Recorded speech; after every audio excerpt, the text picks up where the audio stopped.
হালকা করে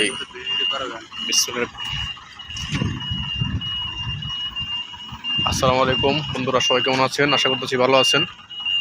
দেখেন অনেক বড় মার্কেটের সামনে ফুল গাছ টুল গাছ অনেক কিছু আছে, অনেক বিশাল মার্কেট।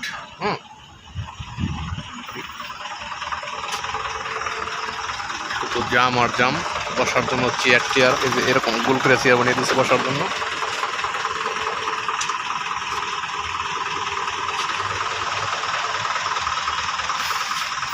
সৌদি আসলে অনেক সুন্দর, দেখার মতো জায়গা, কিন্তু সব জায়গায় না, কিছু কিছু জায়গা আছে। এখানে যে খেজুর গাছ সামনে দিয়া অনেক ভালো মানের। খেজুরের সিজন অবশ্যই শেষ, আর কিছুদিন পরে খেজুরের সিজন আসবে। ওকে, সৌদি আরব থেকে আপনাদের আমি যতটুকু পারি ততটুকু দেখাই। সবাই লাইক কমেন্ট শেয়ার করবেন, ভালো থাকবেন সকলে। আল্লাহ হাফেজ।